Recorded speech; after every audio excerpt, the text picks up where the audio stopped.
Hello दोस्तों, मेरा नाम विजय है और आप देख रहे हैं टैली प्राइम सीरीज का तीसरा वीडियो। चलिए शुरू करते हैं। हमने लास्ट वीडियो में देखा था थ्योरी बेस्ड थोड़ा, उसमें देखा था कि अकाउंट्स क्या होते हैं और गोल्डन रूल ऑफ अकाउंटिंग क्या होते हैं। हमने यहाँ तक तो समझ लिया था, लेकिन उसके आगे भी हम अभी वहीं से शुरू करेंगे, क्योंकि अभी एक और दो वीडियो में थ्योरी ही चलेगी, क्योंकि जब तक हम थ्योरी नहीं समझ लेंगे तब तक हमको टैली प्राइम में काम करने के लिए थोड़ा मुश्किल होगा। तो थ्योरी समझने के बाद में ही हम प्रैक्टिकल चालू करेंगे आज के वीडियो में, और इसके आगे आने वाले वीडियो में भी थ्योरी रहेगी। तो जब तक हम थ्योरी पूरी कंप्लीट नहीं कर लेंगे, जब तक हम टैली प्राइम में काम चालू नहीं करेंगे प्रैक्टिकल, ताकि वहाँ पर हमको कोई दिक्कत ना हो सब चीज़ समझने में। तो हमने यहाँ पर अकाउंट्स देख लिया था, personal account, real account, nominal account, ये सब देख लिया था। गोल्डन रूल ऑफ अकाउंटिंग क्या होते हैं वो भी हमने समझ लिया था। और इसके आगे अब हम देखेंगे, ठीक है। तो इसके आगे से हम शुरू करेंगे आज से, यहाँ से टाइप ऑफ बिजनेस, मतलब कि बिजनेस कितने प्रकार के होते हैं जिनको हम अपने टैली प्राइम में मैनेज करते हैं। तो टैली प्राइम में जो बिजनेस होता है जो हम मैनेज करते हैं जो टैली में, सबसे पहला नंबर तो ये देख लेते हैं कि जब भी हम टैली प्राइम में हिसाब किताब रखते हैं तो बिजनेस का रखते हैं, ना कि बिजनेसमैन का। जैसे कोई कंपनी का ओनर है, वो बिजनेस चालू करता है, तो हम सिर्फ बिजनेस का हिसाब किताब टैली प्राइम में मैनेज करते हैं, और बिजनेसमैन से हमको कोई लेना देना नहीं होता है। बस वो पूंजी लगा देता है बिजनेस में और उसी का हम हिसाब किताब रखते हैं टैली प्राइम में। तो यहाँ पर सबसे पहले टाइप ऑफ बिजनेस में है सर्विस ऑर्गेनाइजेशन, दूसरा है ट्रेडिंग ऑर्गेनाइजेशन, तीसरा है मैन्युफैक्चरिंग ऑर्गेनाइजेशन। तो इसी तीन के ही अंदर पूरे बिजनेस होते हैं। अब उसमें से पहले हम सर्विस ऑर्गेनाइजेशन देखेंगे प्रैक्टिकल में, फिर ट्रेडिंग ऑर्गेनाइजेशन देखेंगे विद जीएसटी। सर्विस ऑर्गेनाइजेशन पहले हम प्रैक्टिकल में देखेंगे सिंपल, बिना टैक्स के, बिना जीएसटी के। उसके बाद में हम सर्विस ऑर्गेनाइजेशन विद जीएसटी के साथ में भी देखेंगे। इसके बाद में trading organisation with GST tax के साथ में देखेंगे, मैन्युफैक्चरिंग विद जीएसटी के साथ में देखेंगे। तो सबसे पहला जो बिजनेस का है वो सर्विस ऑर्गेनाइजेशन है, जिसमें हम प्रैक्टिकल काम आगे करेंगे। तो चलिए देखते हैं। इसमें सर्विस ऑर्गेनाइजेशन में इसकी थ्योरी है, सर्विस ऑर्गेनाइजेशन सिर्फ सर्विस प्रोवाइड कराती है जिसमें किसी फिजिकल किसी भी तरह का लेन देन नहीं होता है।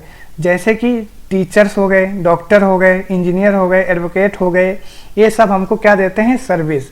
ना कि कुछ फिजिकल एक्टिविटी कुछ नहीं होती इसमें, मतलब कि कुछ सामान नहीं लेना देना होता है, ना ही कुछ मतलब खरीदना होता है, ना बेचना होता है। इसमें बस सर्विस प्रोवाइड कराते हैं और उसके बदले में कस्टमर उनको पैसा देता है। जैसे कि हम किसी डॉक्टर के पास जाएंगे, वो हमारा मतलब हमको कंसल्टिंग फीस लेगा, मतलब जो भी होगी उसकी, ठीक है, जिस लेवल का डॉक्टर होगा। तो सर्विस ऑर्गेनाइजेशन इसी के अंतर्गत आती है। जैसे कि एडवोकेट हो गए, एडवोकेट के पास हम जाएंगे तो वो भी अपना सर्विस चार्ज लेते हैं। तो इंजीनियर हो गए, डॉक्टर हो गए, और एडवोकेट हो गए, प्लम्बर हो गए, इलेक्ट्रीशियन हो गए, इस तरह के जितने भी काम आ जाते हैं वो सारे के सारे सर्विस ऑर्गेनाइजेशन के अंतर्गत आते हैं। ये बहुत ही सिंपल और बेसिक होता है, मतलब कि सर्विस ऑर्गेनाइजेशन में ज़्यादा कुछ मुश्किल नहीं है, लेकिन फिर भी हम इसको अच्छे से देखेंगे। सर्विस ऑर्गेनाइजेशन सिंपल भी देखेंगे और बाद में फिर उसको सर्विस ऑर्गेनाइजेशन भी टैक्स भी देखेंगे कि उसमें टैक्स कैसे लगाते हैं सर्विस में, ठीक है। तो सर्विस ऑर्गेनाइजेशन आप समझ गए होंगे। सर्विस ऑर्गेनाइजेशन सिर्फ सर्विस प्रोवाइड कराती हैं जिनमें किसी फिजिकल किसी भी तरह का लेन देन नहीं होता है, जैसे कि टीचर हो गए, डॉक्टर हो गए, इंजीनियर हो गए, एडवोकेट हो गए। दूसरा हमारा है ट्रेडिंग ऑर्गेनाइजेशन। ट्रेडिंग ऑर्गेनाइजेशन में गुड्स यानी माल को परचेज करना और उसमें अपना प्रॉफिट जोड़ के सेल करना होता है। जैसे कि कोई सुपरमार्केट होती है, वो होलसेलर से माल खरीदती है और बाद में आगे हमको या कस्टमर को बेचती है। अगर इस तरह का हिसाब किताब हम टैली प्राइम में मैनेज करते हैं तो इसमें हमको सर्विस मतलब अकाउंट्स के साथ में हमको इन्वेंट्री भी मैनेज करना होता है। जैसे कि सामान कितना हमारे पास स्टॉक है, कितना कौन सा सामान कितना रखा हुआ है वो कैटेगरी वाइज हम पूरा मैनेज करते हैं ट्रेडिंग ऑर्गेनाइजेशन में, क्योंकि इसमें माल और गुड्स ये सब जो भी है ये सब हमको खरीदना पड़ता है और बाद में आगे बेचना पड़ता है, तो इसका हिसाब किताब ट्रेडिंग ऑर्गेनाइजेशन के अंतर्गत आता है। तो ट्रेडिंग ऑर्गेनाइजेशन में मैन्युफैक्चरिंग कुछ नहीं होता है, इसमें बस ये लोग बना बनाया माल खरीदते हैं और इसको आगे चल के कस्टमर को बेचते हैं। तो ट्रेडिंग ऑर्गेनाइजेशन में बस इतना ही होता है, माल खरीदना है, उसमें अपना प्रॉफिट लगा के बेचना होता है और उसी का हिसाब किताब हम टैली प्राइम में मैनेज करते हैं। तीसरा है मैन्युफैक्चरिंग ऑर्गेनाइजेशन। मैन्युफैक्चरिंग ऑर्गेनाइजेशन में क्या होता है, ये रॉ मटेरियल गुड्स से फिनिश गुड्स को तैयार करने का काम करते हैं, ठीक है। बाद में यही गुड्स को ट्रेडिंग ऑर्गेनाइजेशन वाले कस्टमर तक पहुंचाने का काम करते हैं। मतलब मैन्युफैक्चरिंग जो होती है, एक कंपनी होती है जिसमें कि वो रॉ मटेरियल खरीद के, जो भी उनका प्रोडक्ट है, जिस भी चीज़ की कंपनी है, वो रॉ मटेरियल खरीदते हैं और फिर फिनिश गुड्स रेडी करते हैं। बाद में वो गुड्स ट्रेडिंग ऑर्गेनाइजेशन वाले मैन्युफैक्चरिंग वाले से खरीद लेते हैं और उसके बाद में वो आगे कस्टमर को प्रोवाइड करा देते हैं। तो मैन्युफैक्चरिंग का ये काम होता है। तो ये 3 सर्विस हैं, 3 तरह के बिजनेस हो गए, जिसमें पहला है हमारा सर्विस ऑर्गेनाइजेशन, जिसमें बस सर्विस प्रोवाइड कराई जाती है, जैसे कि टीचर हो गए, ठीक है, एडवोकेट हो गए, इंजीनियर हो गए, इस तरह के जितने भी सर्विस होंगी वो सर्विस ऑर्गेनाइजेशन के अंतर्गत आएंगी। ट्रेडिंग ऑर्गेनाइजेशन में माल को खरीदते हैं, उसमें अपना प्रॉफिट जोड़ते हैं, इसके बाद में आगे दूसरे कस्टमर को या फिर दूसरे कोई उनके जो भी कस्टमर होंगे उनको सेल कर देते हैं। मैन्युफैक्चरिंग में रॉ मटेरियल खरीदते हैं और फिनिश गुड्स तैयार करते हैं और उसको आगे ट्रेडिंग ऑर्गेनाइजेशन वालों को सेल कर देते हैं। तो यहाँ पर मैन्युफैक्चरिंग में भी हमको अकाउंट के साथ साथ में इन्वेंट्री भी मैनेज करना होता है। और सर्विस ऑर्गेनाइजेशन में इन्वेंट्री से कोई लेना देना नहीं होता है, उसमें सिर्फ हमको अकाउंट्स मेंटेन करना होता है और उसी का हिसाब किताब रखना होता है। तो सर्विस ऑर्गेनाइजेशन थोड़ा सा इजी है, लेकिन उसमें हमको काफ़ी सारे फंक्शन उसी में क्लियर हो जाते हैं। जब हम आगे ट्रेडिंग ऑर्गेनाइजेशन या फिर मैन्युफैक्चरिंग ऑर्गेनाइजेशन का काम अपने टैली प्राइम में मैनेज करते हैं तो उसमें हमको काफ़ी हेल्प मिलती है। तो सबसे पहले हम प्रैक्टिकल जो भी शुरू करेंगे वो सर्विस ऑर्गेनाइजेशन से ही शुरू करेंगे। तो इसमें आगे क्या है, लेजर, ग्रुप एंड बाउचर। अब लेजर क्या होते हैं, ग्रुप क्या होते हैं एंड बाउचर क्या होते हैं, ये भी चलो समझ लेते हैं इसी वीडियो में। तो आप बिजनेस तो समझ ही गए होंगे कि बिजनेस कितने प्रकार के होते हैं। तो बिजनेस 3 प्रकार के होते हैं, सर्विस ऑर्गेनाइजेशन और ट्रेडिंग हो गई और मैन्युफैक्चरिंग हो गई। जिसमें से सर्विस वाले में सिर्फ हमको सर्विस और अकाउंट मेंटेन करना होता है और ट्रेडिंग और मैन्युफैक्चरिंग में हमको पूरा रॉ मटेरियल के साथ साथ में पूरा मटेरियल गुड्स पूरा मेंटेन करते हुए अकाउंट भी मेंटेन करना होता है। इसमें सबसे पहला है लेजर, ग्रुप एंड बाउचर। जब किसी ट्रांजैक्शन की एंट्री टैली में करते हैं तो सबसे पहले उस एंट्री में जो अकाउंट्स होते हैं उनका हमें खाता खोलना होता है, यानी लेजर बनाना होता है। खाता का मतलब होता है लेजर। सेम जैसे कि लेजर बनाना होता है, ग्रुप के अंदर रखना होता है लेजर के कैटेगरी के हिसाब से। मतलब कि जैसे कि टैली प्राइम में जब हम काम करते हैं तो हमको किसी भी चीज़ का जब भी हिसाब किताब रखना होता है तो सबसे पहले हम उसका लेजर बनाते हैं। लेजर बनाने के बाद में उसको ग्रुप वाइज कैटेगरी वाइज उसको डिफाइन कर देते हैं। जैसे कि मान लो अगर टैली प्राइम में हम लेजर ग्रुप वाइज नहीं बनाएंगे तो उसमें होगा क्या, जैसे कि सारे लेजर, परचेज का लेजर, सेल्स का लेजर, एक्सपेंसेज का लेजर, सब लेजर हम एक ही ग्रुप में डाल देंगे तो क्या होगा, वो हिसाब किताब पूरा गड़बड़ हो जाएगा। जैसे कि हमको किसी पर्टिकुलर एक चीज़ का देखना हो कि हमारा महीने में खर्चा कितना आया है, तो उस हिसाब से टैली प्राइम में 28 टोटल ग्रुप दिए गए हैं। देखो नीचे दिया हुआ है, टैली में 28 ग्रुप होते हैं जिनके अंदर लेजर बनाए जाते हैं। मतलब कि परचेज का लेजर अलग होता है। जब भी हम किसी से माल खरीदते हैं तो परचेज का लेजर के अंदर में उसको उस हिसाब से जिस हिसाब से हम जिस हिसाब के लेजर होगा उसी हिसाब का उसका ग्रुप होगा। तो आगे जब हम इसकी थ्योरी पढ़ेंगे लेजर्स की, ग्रुप की, वाउचर की, तो ये हमको पूरे क्लियर हो जाएंगे और बाकी जब हम प्रैक्टिकल वर्क करेंगे वहाँ तो पूरा क्लियर हो ही जाएगा। तो इसमें इसकी थ्योरी है, जब किसी ट्रांजैक्शन की एंट्री टैली में करते हैं तो सबसे पहले हमें उस एंट्री में जो अकाउंट्स होते हैं उनका हमें खाता खोलना होता है, यानी लेजर बनाना होता है। उस लेजर को ग्रुप के अंदर रखना होता है, लेजर के कैटेगरी के हिसाब से। अब यहाँ पे अकाउंट्स निकालना सीख लेते हैं। जैसे कि मान लो हम मोबाइल एक खरीदे, नया मोबाइल खरीद लिए, और नया मोबाइल खरीदेंगे तो हमारे बिजनेस में आएगा क्या? मोबाइल आएगा।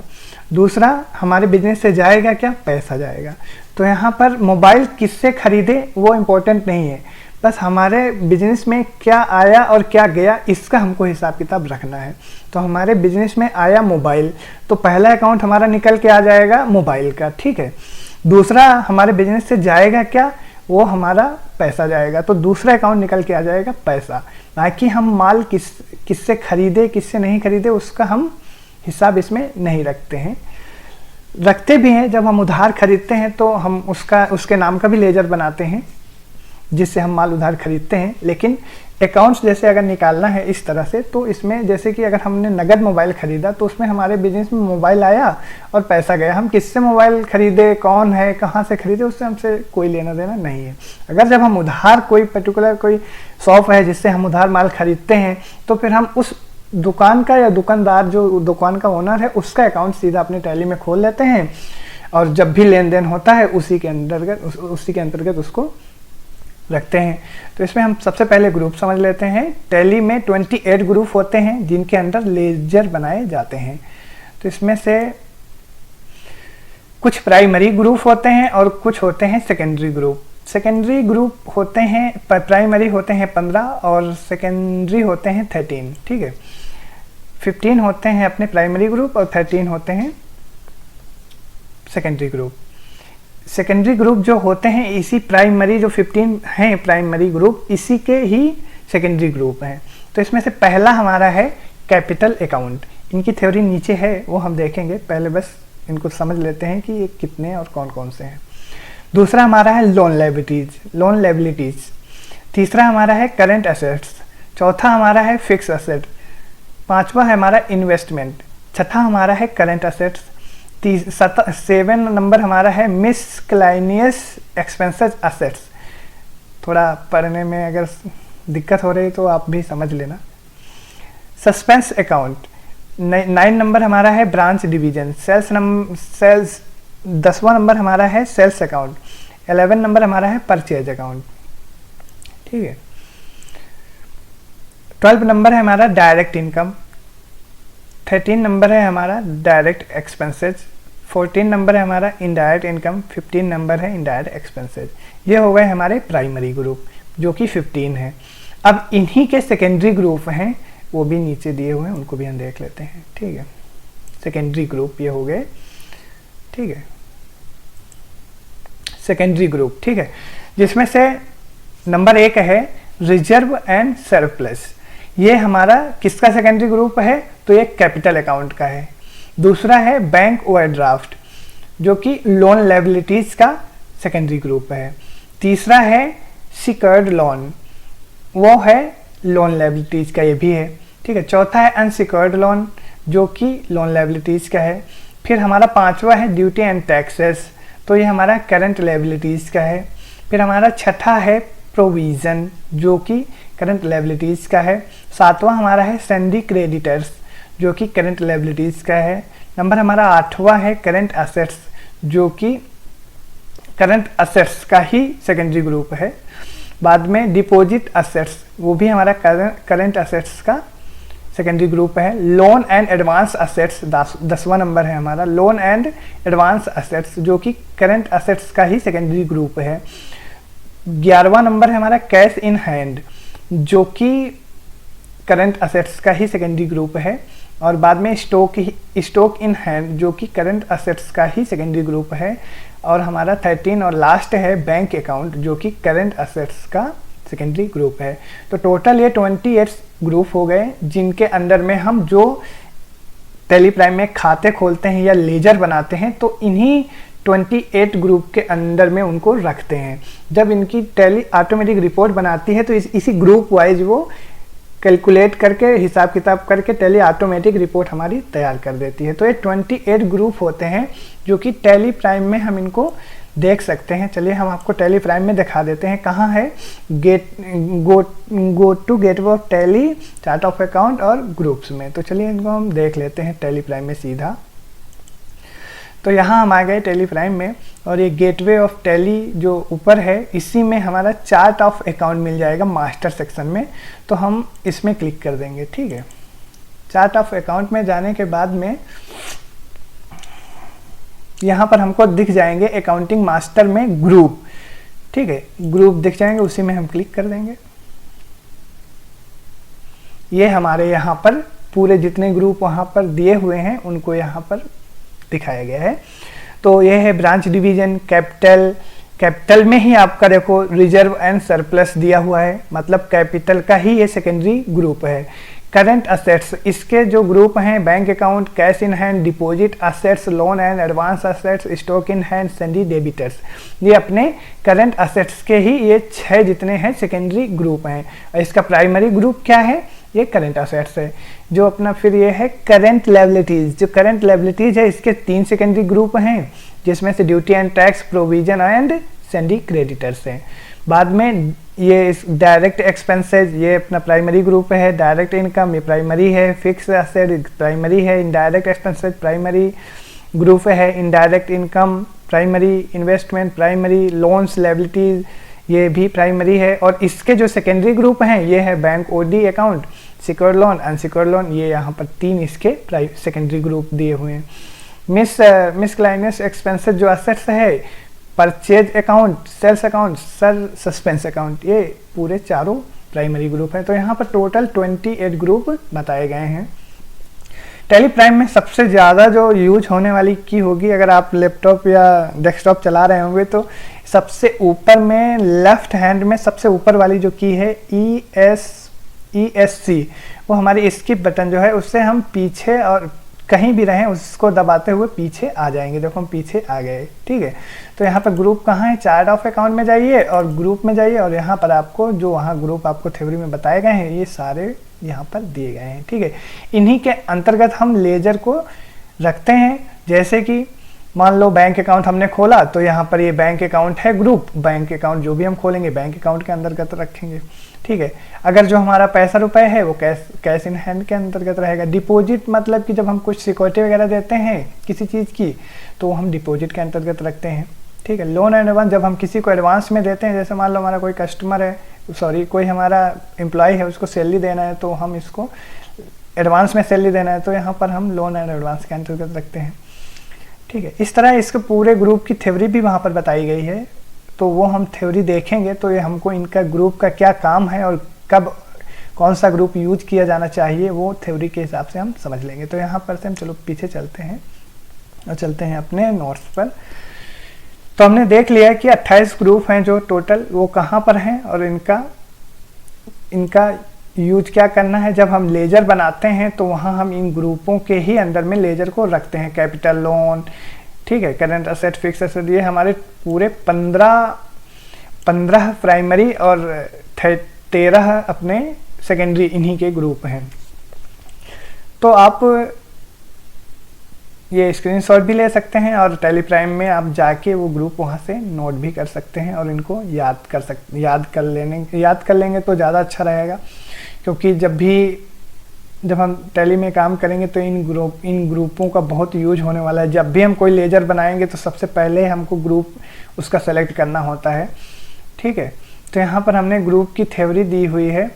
तो ऐसा करते हैं कि हम नेक्स्ट वीडियो में देखेंगे कि इनकी थ्योरी क्या होती है। बहुत ही एक वीडियो और बनेगा थ्योरी पर, इसके बाद में ही हम प्रैक्टिकल चालू करेंगे। तो आपको घबराने वाली कोई बात नहीं है। नेक्स्ट वीडियो और एक थ्योरी का बनाएंगे, उसके बाद में फिर हम देखेंगे प्रैक्टिकल वर्क सीधा सर्विस ऑर्गेनाइजेशन से सीधा स्टार्ट करेंगे। पूरा 12 महीने का प्रैक्टिकल होगा जिसमें से कुछ भी डाउट बाकी नहीं बचेगा। पूरा 1 साल का पूरा प्रैक्टिकल वर्क देखेंगे जिससे कि हमारी जो भी छोटी से बड़ी चीज़ें होंगी वो सारी क्लियर हो जाएंगी। तो यहाँ पर हम नेक्स्ट वीडियो में यहाँ पर हमने क्या क्या कवर कर लिया है यहाँ देख लेते हैं ऊपर में। हाँ, लेजर ग्रुप एंड बाउचर। तो लेजर तो हम बनाएंगे तब क्लियर होगा कि लेजर क्या होते हैं। लेजर का मतलब वही है जो खाता होता है, खाता खोलना, किसी भी नाम का जब खाता खुलेगा तो वही लेजर होता है। ठीक है, ग्रुप हम देख चुके हैं 28 होते हैं, एंड बाउचर। तो नेक्स्ट वीडियो में हम देखेंगे ग्रुप की थ्योरी क्या होती है और बाउचर कितने प्रकार के होते हैं टैली प्राइम में, तो वो भी हम देख लेंगे। तो नेक्स्ट वीडियो में अपनी थ्योरी कंप्लीट हो जाएगी, उसके बाद हम सीधा प्रैक्टिकल वर्क चालू कर देंगे। तो चलिए दोस्तों, अभी तक के लिए बस इतना ही, मिलते हैं नेक्स्ट वीडियो में। जब तक आप अपना ख्याल रखें, जय हिंद।